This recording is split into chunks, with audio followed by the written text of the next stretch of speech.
everyone. Welcome back to the Dating After Divorce podcast. I am here with another guest for the Remarriage Club series. Here with me is Nina Everflow, and Nina helps online entrepreneurs build educational curriculum. She's also divorced and happily remarried because that's the criteria to be on the podcast. Welcome, Nina. Please introduce yourself to the listeners. Oh, it's such a pleasure to be here. I love talking about this topic and all of the good, juicy learning that comes from this experience. So thank you so much for having me. Hi, everyone. I'm so grateful to be with you. I am an instructional designer by trade and have for many years helped leaders and business leaders and employees really rethink how they're developing learning experiences online. And I like to say that I am disrupting the e-learning industry by redefining results as values aligned for behavior change instead of just doing different actions. So we're here to really support people in doing the things that they say they are all about. That's amazing. That sounds really good. So who's your typical client? Yeah, so mostly I work with nonfiction authors, so who have books around topics of leadership development, personal development, diversity and equity, those kinds of things. And then we create online courses based on the content from their book. But I also do it with other online entrepreneurs who maybe have content from other things or just have a lot of brilliant ideas. They just want to create an online learning experience from it. And so my process sits us down to kind of drill down to what are those key things that you really want people to do differently that are really going to get them transformative results. That sounds amazing. That sounds like something you and I need to talk about at some point. Okay, ma'am, I'm here for it. I was like, I should just turn this into a podcast episode where I'm asking you all the things. But no, we'll do that. We'll do that after. Well, welcome to the podcast. Tell us a little bit about your divorce. I know when we talked earlier, you said you were overseas when you met your first husband. Mm-hmm. So let's start off with that story. Yeah. So I am born and raised in the United States and have traveled abroad quite a bit, but this particular trip was in 2005 when I went to the African continent for the first time. So that alone was a huge experience, just as an African-American traveling to the continent. And I stayed there for a number of months. And during that time, actually the local NGO that I was working with, the woman who ran that organization, it was her nephew who was, just had his eye on me, became friends. And then we went dancing a couple of times. And then it just kind of turned into like, okay. Yeah. Oh my God. This whole thing. But he was, he was charming and a gentleman always. And certainly, was also excited and eager about the possibility of returning with me to the United States. And so that was a whole process in of itself to bring over a fiance on a immigrant status. And then when we got here, we settled in a place where there were lots of West Africans. And I think that certainly helped his transition and my own in also understanding, just more of the culture and more of the dynamics between men and women and what that could look like, right? So it certainly was a beautiful and yet challenging kind of cross-cultural experience for many years. Yeah, and I wanted to ask you a little bit about that because this is actually something I ask women that I work with to look out for is that the experience you're having may be very different from the person you're having the experience with. Oh, yes. Do you think that was part of it? Like you were back to the motherland for the first time, you were like in this space, learning so much, like reconnecting with your identity. Like, do you think that was part of what caught you up? Oh, yes. And definitely, that yes comes from hindsight, right? In the moment, I wasn't seeing it. I was just seeing there is this beautiful human over here, and I'm just in love with the land, and look at all these chocolate people. Like, I just bliss, bliss, bliss, right? All around. But certainly in hindsight, I recognize I can distinguish, like, the experience that I was having was really a spiritual, like, homecoming of my own, for my own lineage, right? To reconnect with that land. And it kind of spilled over into this one individual. Let me create a new relationship that even connects me deeper to then the continent in that very tangible way. But I do think about what if I had not made that choice, right? And just created a relationship to the experience, to the larger, right, connecting point in being in Sierra Leone for that time, without having a specific individual involved. Yes, yes, so good. And, you know, a lot of times because we're so externally, we're just raised and conditioned as humans to be externally focused. Yeah. And so it's hard for us. I mean, and I always ask women to just have so much compassion on their younger selves. I'm like, there was no way you could have done anything different, right? Like, it just wasn't going to happen. That we don't realize how much we bring to our experiences and how much we are creating the experiences and the results that we're having in our lives. And we give so much credit to people outside of ourselves for making that happen. Oh, that's so true. Yeah. And I think another thing that kind of points to, right, like this focus on the external, is that, you know, as a Black American, being raised in the South, in the States, I had a lot of challenging experiences with dating Black men. Like, not so much like once we were dating, but like finding Black men who were interested in me, right? Because there was just so much like cultural stuff, right, about colorism and about da da da da. But so being in West Africa, where there are all these beautiful Black men. Right? And then, exactly. And then being the American, which then makes me the point of attention, right? Wherever I go, it really was just, you know, that 20-something girl was just like, yes, I will soak all of this in. Yes, thank you. Finally. So there's some really interesting dynamics, right, about that externality of self-identity. Like, finally someone is looking at me and sees me. But it came at a time when I wasn't really seeing myself. That definitely came later. 100%. Oh my gosh, that's so good.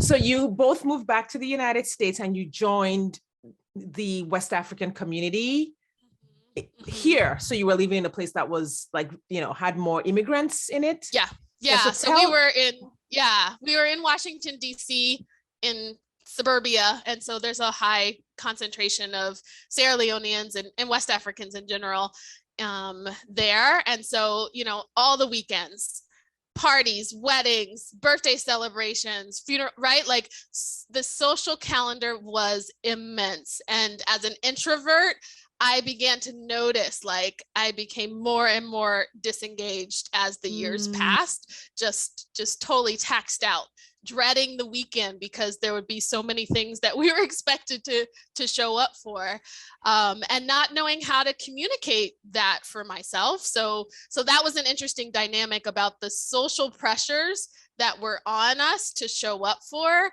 that I wasn't raised with that level of intensity of just like, you spend your weekend with dozens of other people, right? Like, all day, every day, like, that's just the thing to do.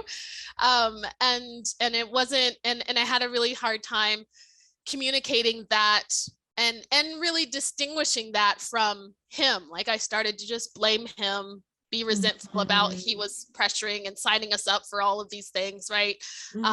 Because, you know, he expected me to show up and then to be, you know, be a social butterfly like he was a social butterfly, right? So those dynamics were certainly showing up a lot in our early years. And then I was going to graduate school and I got pregnant, like my second year of graduate school, which was stressful in and of itself, working full time, trying to complete an MA, and then being pregnant, and then having this like rocky foundation, right, about our relationship. But what I think was amazing at that moment was this, like, hey, I'm in control here. Like, I have some options about what do I want to do with my life. And particularly Right. when I got pregnant, it became, that question became more urgent to get clear on. Yes. And I love that you said you realized that you had options, because I think, Mhm. I know I stayed in my marriage for 17 years. I don't think it was a conscious thought, but I think there was a subconscious assumption that I didn't have options. And it's something that Yeah. I've heard over and over and over again with women who just, it's like there's one or zero. I'm either going to be here and be miserable, or do this Mhm. other thing that's extreme and be miserable. It's like there's no options for happiness here. Yeah. So Yeah. when you started realizing that you had options, like what were the options that you thought about? What came up for you as like, oh, I could do this differently or do some this differently? Yeah. So one of the first ones was, I could stop going to all the parties.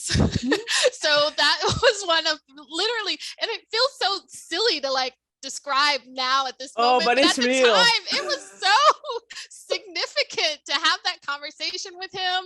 And then with a couple of the aunties to explain, it wasn't that I didn't love my husband, it's just that I don't like to go to all, right? Like, there were all this like ripple effect of that choice, but that was pretty significant.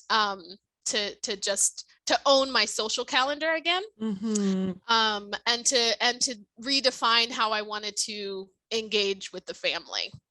Yeah. And you And had said and earlier that yeah. you thought of it as, well, I'm allowed to want what you want. Yes, yes, right, right. But it's really tricky though, right? Because you have the aunties, the uncles, and there's so much ease around judgment. So it really was like this strengthening of like, all right, just gonna build up the armor so that the judgment doesn't keep me from doing what I Mm-hmm. know I need to do. Yeah. Was there a lot of So, pushback oh when yeah, you changed? yeah. I mean, some of it, I think was just from like, but why? Like, just Mm, really authentic confusion of why would you not just want to hang out, because that's what we're doing, we're just hanging out together. And you yeah. know um and I think some of it really then just became like, well, that's just Nina, like this. I don't know if that was the motif of, because she's American, because she's Black, because she's a book nerd, I don't know, right? Like, they Mm-hmm. they made up some stories, and it was fine. um but then I think it did also help me identify, once I made that choice, it was just like, okay, well, I can make some other choices around, like, how I want to vocalize my needs about, Mm-hmm. you know, you know, goodness, what was going on at that time, just like how I wanted to birth this baby. So we Mm. had some friction about those dynamics, where we wanted to live, how expensive it was in the DC area, right? Like, so Mm-hmm. it just kind of started to grow like this better ability to advocate for myself, bit Yes. by bit, right? There was never a moment where I was just like, okay, I have arrived and I am now the best self advocate ever. It was just one hard conversation after another. Yeah. No, that's so amazing, because I have talked to women who, like me, stayed in the marriage for a really long time. Mm-hmm. And unless you're able to go back and take responsibility for allowing, Yeah. what happened to happen, and Right. or take responsibility for staying or going along with or being passive. Oof. A lot of Yes. people come out of their Yes. relationships thinking, oh my gosh, he did everything. He did everything. He did this to me. He did that to me. It was all him. And not seeing like these little micro agreements that we make Oh, along the way. yes. Yes, yes. Oh, I love that word. Can I use that word? You can Micro use that one. agreements. I That's just made it so up on the good. spot. So it still hasn't been trademarked yet. It's up for grabs. It's so true. It's so true. I think about, I was working at State Department at the time, very much in this world of cross-cultural development, right? And a lot of Americans had partners who were from other countries. And so that agreement, right, about like being in that club, about having that direct relationship with someone foreign was a very strong hook that took me a while to be like, is this serving me? Or am I just doing this because of the clout that it gets me in some of these circles? Oh, wow. Yeah. Yeah. The social pressure. They're like, this is what gives me status. This is what makes me look good. Yes. Wow. Incredible. Right. So and you had said you started to question, what am I saying yes to and why? Yeah. Right. Yeah. Right. And kind of recognizing like what that yes was costing me. And I keep going back to one of my spiritual teachers at the time. It said like, your life changes when you begin to care about how you feel. And I just started to care about like how I felt inside, like, you know, upon waking, not really about what I had to do, but just like, do I like me? Do I like this person? You know, and how I'm showing up in the world. Yeah, this is how I feel. Why do I feel the way I feel? Why do I feel this angst? Why am I feeling shame right now? That's actually a question I'll ask often. I'll be like, sometimes an emotion will just come over me and I'm like, what just happened? Where did this come from? Where did it come from? Yeah. Learning to investigate what's happening inside of ourselves. So good. All right. So you were with the community, you started making these changes. How did that impact or precipitate the end of the relationship? Yeah, I mean, I think the more that I grew comfortable in asking that why question, asking about those micro agreements, and identifying what actually felt better to me, it just became more and more clear that I felt better about myself when I was not with him. Like I just liked who I was. I wasn't as resentful and passive aggressive and like, you know, just the friction that we had at that time. And thankfully it never became into a really toxic, abusive kind of space, but we just didn't enjoy each other. And I just didn't like who I was, who I was becoming when I was with him. So I think it was lots of little nudges, right? Around that helped me identify like this, I don't want to raise this kid feeling like this. And so he was just a baby, our son, 2, when I decided like, all right, we're going to separate. And I wasn't committed to separating forever, but I wanted to just see how it could feel, like how we could both, you know, how it would be better. And so just got a rental that wasn't too far away, right, from where he was staying. And so that the kid could still be in both places and see both of us regularly. And we tried that for, I think, 4 months. And then I was just like, yes, I don't, this was a lot better. I'm clear. So, and that was really hard for him, right? Because he grew up in a very collective, like the social pressure was immense, and he was really devastated around the idea of divorce that felt so soon, because at that point we'd been married 5-6 years, so not really long time, but I was clear, like it wasn't gonna change fast enough, well enough for me. Right. So, wow, that's so inspiring. You know, I know here's the thing, divorce never, it's like, I know it's weird to say that divorce is inspiring, but I just love how you were so in touch with yourself, because that's literally the problem that most of us had before we chose our spouses, was not being in touch with who we were, where we were going, our capacity, what was amazing about us. And then for some of us, unlike you, we stayed in the marriage, continuing to not be in touch with who we were, what was good for us, what was healthy, what we wanted, our God-given talents, and, you know, where God wanted our lives to go. Right. And, I mean, I literally was in my marriage until my ex was like, I'm really not changing and I'm going to go file for a divorce. Wow. And mine was seriously toxic. My relationship was seriously toxic, but I was that out of touch with myself. And so I just really admire just your wisdom with being in touch with yourself, even though it led to like you filing for a divorce for what quote unquote people would think no good reason.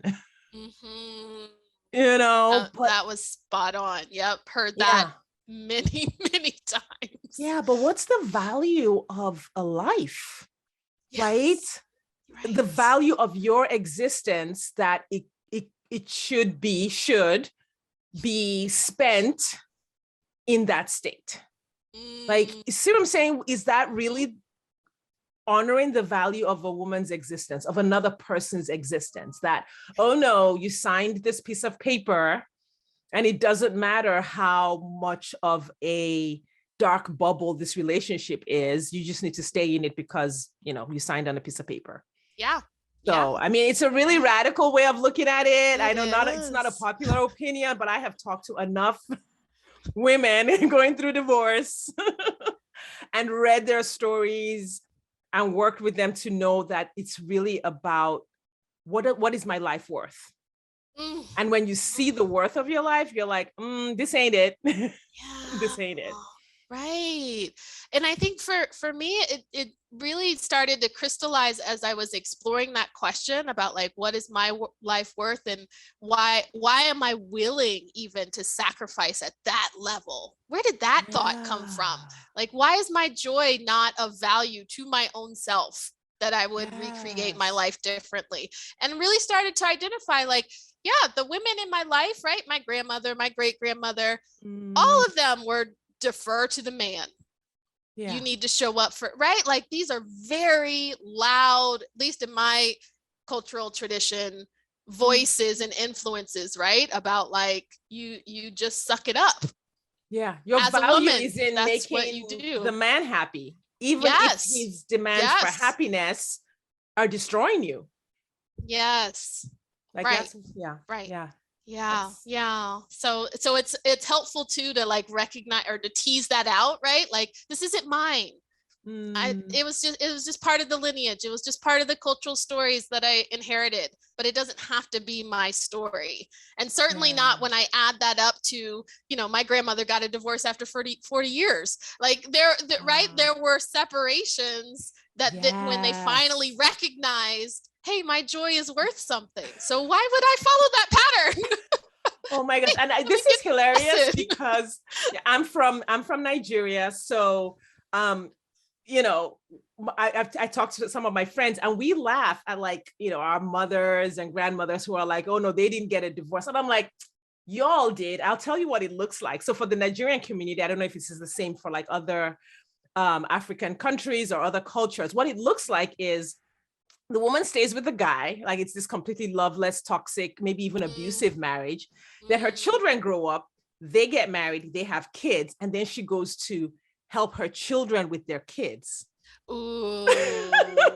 So she's living with her Volunteering, children. right? Yeah, like, I will I'll come be your nanny. go. And she literally Uh-huh. leaves her Oh, husband, goes to nanny for her kids, and like yeah. that's how the previous generation Yeah. separated. Yeah. Yeah. Right. I And then mean, even and better who as the knows for, yeah, right. Like, if that was the option available, right? Because they didn't have Mhm. the financial capability or what, many, many other things. But yeah, Yeah. that makes sense. Like, there was still, y'all weren't happy. You weren't happy. Yeah. So like, Yeah. there's something to be said about prioritizing your life around joy. Yes. And 100%. like, All right. Let's when, talk about what happened next. Like, so how yes. your process of like, I guess recapturing your joy, recapturing yourself after the divorce, dating again. Like, how did you know you Yeah. were always going to remarry? Were you like nothing from me for a while? What were your thoughts? I was definitely on a nothing for me for a while, and not out of like desire, because I love partnership. I'm a homebody. I like to be home with people and have family close around. I grew up in a big family, so it felt really weird to have it so quiet, especially if my son Mm, then was with him for a week and then it was just me by myself, and that felt really strange. So there was certainly, I think the first period was just mourning. There was mm, celebration, but there was more sadness of just like what was yeah. lost. Yeah. And Yeah. so that was tough. One of the things that really helped me, and I don't even remember how this happened, but both of my sisters, who are both younger than me, were like coming through DC for different situations around work and school. So we ended up living together for a year, right as my divorce was processing. So that was like a beautiful kind of, moment to be held with them through this. And then after that, I decided to move back south to my parents to just, recover. I mean, like any other big life chapter, it took recovery. It took just, I had to let go of a lot of responsibilities and just attend to, what was going on internally. And it was kind of around the same wrestling of, if my life is mine, how do I define that? Like, what does that look like for me? And how can I feel okay about that? Like, right, not have the shame around wanting to direct my own life, wanting to be the author of it. Because there was lots of old stuff to just, and I know you had said through. You also lost a whole community, and you actually liked those people. Right. I really did enjoy them. I still do very much enjoy them, but just not at the intensity that first few years.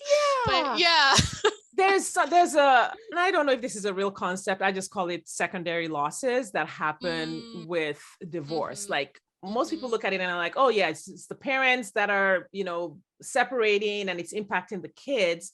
But for a lot of people experiencing divorce, there's, like you said, there's the move. So there's leaving your environment that you're accustomed to. That by itself is like really high on the stress scale. Definitely. Then there's the change in your routine.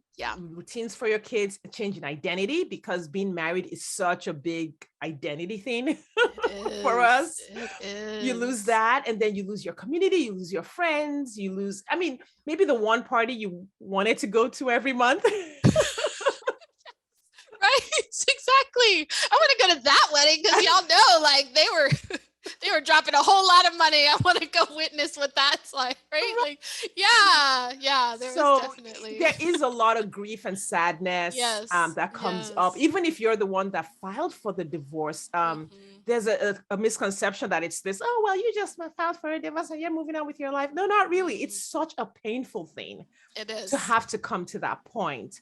That I get what you mean by having to take the time to heal and to just really recover yourself after that. And I've been journaling since I was like 8. So before this podcast, I went back through some of my old journals of this time period, and there were just pages of affirmations like, I forgive myself, I'm worthy of love, and we're just pages of the same sentence over and over again. That's kind of like where I was, because I was trying to rewire literally like how I thought about myself. And that was, it's not easy. It doesn't happen quick. But I think it was all the better for it. And I feel like that, the challenging roller coaster that was, I continue, as angry as I was too about like some of how, the process how he showed up for the process. I still held the vision of us having, a collective blended family event at some point, because we have a son together, and because I want that experience for him to not, our stuff, his parents' stuff, not to always be the cloud in the room whenever we're together, right? Like, I really wanted to hold on to that, and it took us quite a number of years. But when our son turned 10, we had a big birthday party for him, and both sides showed up. And that was really, really wonderful, right? Because at that point we were both remarried, we both had other kids, and just having an extended family from both sides. So just to also say, like, that started with a hope at the right during the mourning phase. There was just like, I hope someday we can do something like that. And it took some time, but it happened. You had the hope, and that was enough to get it started. That was the seed, and you did the work to keep that hope alive. Throughout. And that's the power of vision. That's the power of just having a view of your future as being brighter than that dark moment. Yes. Yes. Yeah, Yes. so good. Oh my goodness, what a gem, what a gift. Thank you for sharing that. When did you start dating after the divorce? It was about 3 years.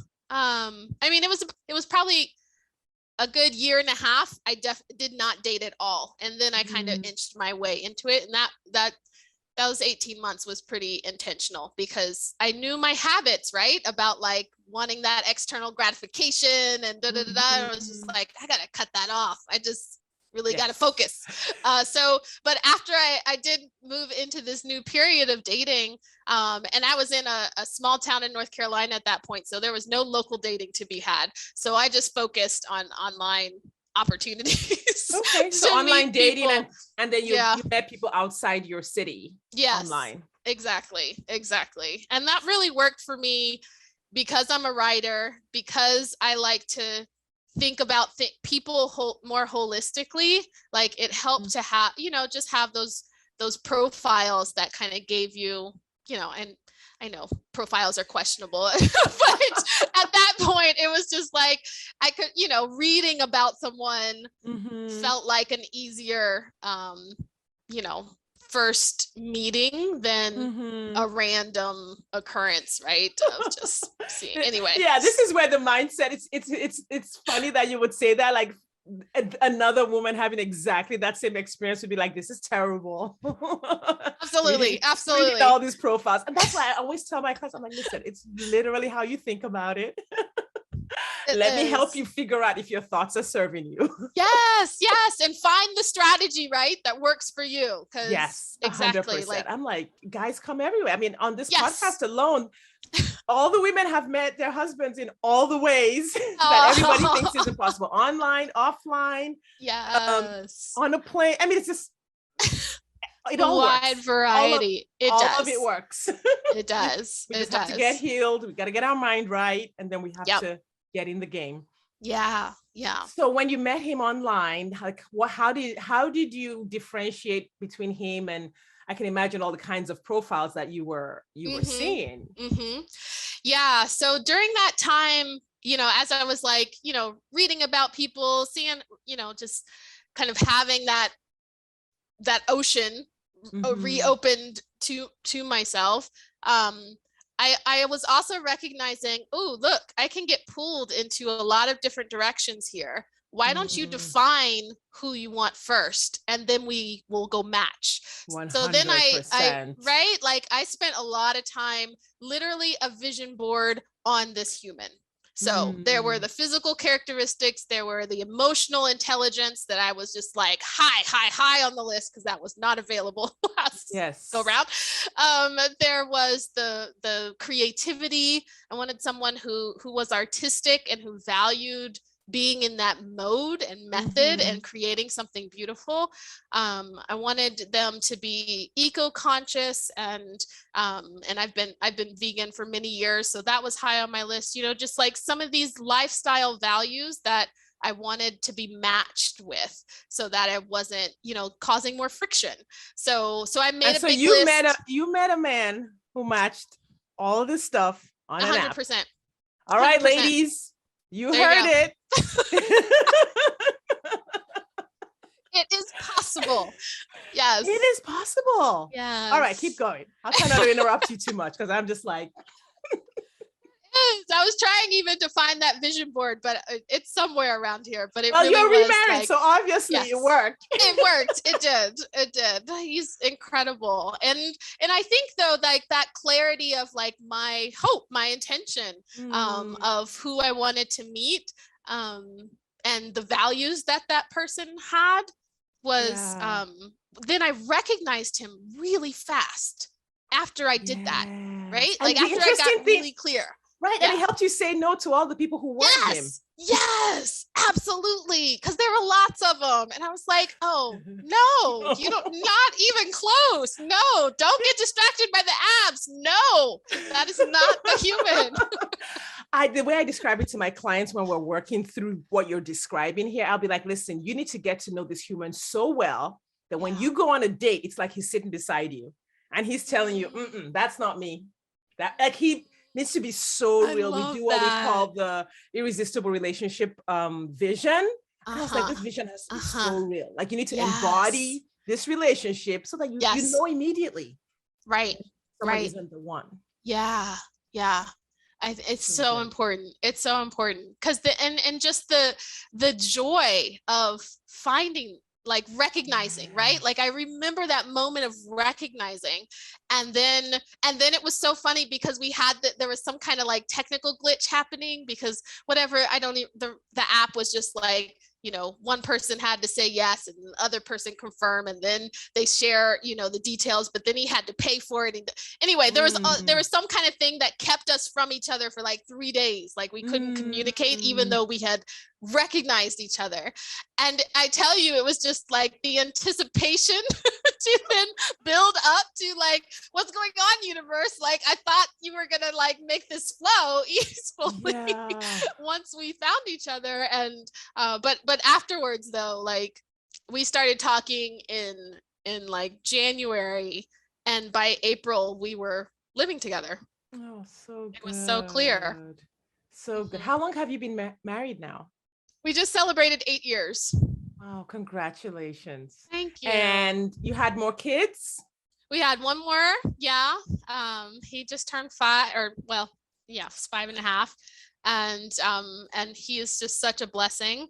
And the older one, who is now 12, is just like such, I feel like so blessed by it, because my older son from my first marriage now has 3 little brothers from, Mm, how his parents got remarried. And when mhm. these 4 boys are together, it just lights up a room. They are so happy, and they just authentically love and play, and despite the Yeah. age differences. And it's incredible, like, to witness like that intention as well, because not only did my first husband and I get remarried, but our partners are so good for us that I feel like Wow. it just makes the whole unit work better. Yes. Like, and it's amazing to see that. Like, what a gift to the both of you Yeah. for you to Yes. have recognized that, hey, this isn't working. Yeah. Because Yeah. obviously it sounds like he's happier too, your He ex. is. He is, without question. Of course, now he says it, but like at the time, right? It's just like, no. But yeah, I really do think like the woman he is with now has helped him heal and grow, and shows up in all the ways that he needed someone to show up. And Yeah. So I she was was down unaware. for the parties. She was He like, let's spend. was. Oh, she's African. What can I say? Just able, capable. I don't know, Yeah, but I she's don't know. more Listen, willing. I'm African and I am not down for those parties. As a kid, oh my God, if my mom said we were going for a party, I would try to Uh-huh. take a book along. And she'd be like, that's not Mm. social. You can't take a book to a party. I'm like, I need a book. So listen, Not everybody. not I hear you. everybody, It's not not every African everybody. is down for it. Yes. Yeah. Yeah. So that's But amazing. So, and I know we've talked about just so many keys to your success along the way. Like, obviously, you were a very conscious, wise, spiritual person who was just very self-aware. I think I would say your self-awareness was what clued you in every step of the way, mhm. as well as your, I guess, would I say vision, or your ability to just have love for the situation. Mm. And because as a coach, we say, we create our thoughts, create our results. It's like your thoughts created these results, not just for you, but for like your entire sphere of influence. Yeah. Yeah. Like, it's like you prayed and forgave and journaled and visioned all of this, and everyone around you just, reaped the benefit of it. Mm. Yeah. Yeah. Thank you for saying Well that. done. Well done. For That's just so beautiful. I love your story so much. So Mm. I want to ask you, like, you've given so much wisdom, but if you wanted to, give a word of advice to my audience and these women who are, some are going through divorce right now, some are divorced, some are dating. Most people listening to this are interested in dating. What would be like your word of advice to them? Yeah, I think it is to really get clear about what you want, and not just in the characteristics of that other human, but in the type of environment of like, how do you describe the partnership? the relationship, the ultimate marriage or whatever. Like, what does that feel like? Because like the identification with the thing of being married without having it be defined really just did not serve me. So being able to really articulate deeply, I want to roll over and just smile from the inside out at this other human, who is sleeping next to me. I want to feel supported when I'm in my low moments. I want to be vulnerable and be met emotionally by that other person who can just hear and listen and support me, right? Like really being able to articulate those things about what you want and what you need, so that you can recognize it in other people faster and not waste a lot of time, right? And just the superficial stuff. So Oh my yeah, gosh, I so hope good. let us take care of ourselves in that way, Yes. right? Yeah. So when we come to marriage and we come to these relationships, not in a utilitarian way, like, oh, we're serving ourselves up as a sacrifice for the people in that in that environment, but like, no, this is for me. This is a gift that I'm giving myself also. And what am I looking for? Right. This? Yeah. And like you said, it then ripples outwards. So that mode of operation, that self-love that you prioritize yourself, right? That has made me a better mother without question. Has made me a better daughter and a sister, right? Like just I show up to my relationships much more healthy and grounded because of that self-love practice and that recognition that I deserve to be loved, and I feel met in that. So I love it. Yeah, we're Love good. it so much. Nina, thank you. I'm deeply appreciative of you coming and sharing this gold. Like to you, you're like, oh my God, this is just how I kind of live. I'm like, listen, you have no idea. This is just so much gold for the listeners. Thank you for being here. Can you please tell everyone how they can find you, if they want to follow you, reach out to you, talk to you, hire you for their coaching practices? Please let us know what your social media handles are. Oh, love it. Yeah. So I'm Nina.Everflow on Instagram and Nina Everflow on Facebook, and on my website is ninaeverflow.com. And I do offer like free consultations, mostly because I like talking to people and having tea and getting to know what big visions look like for folks. But also, if you're curious about how you can build online courses online that really center human experience and are inclusive in an intentional and equitable way, that's one of my favorite things to talk about. So happy to connect with folks around any of those topics, and even this one for sure. Because what we learn from divorce, what we learn from the hardest lessons of life, I'm always down for that conversation. Yes, so good. Thank you, Nina. I appreciate you so much. I'm going to be the first one clicking on that link to book my call with you. Thank you, everyone, for your time and attention. Please follow Nina, reach out to her, hire her if you're a coach or an online entrepreneur. I want to thank you for your time and attention, and I will talk to you next time.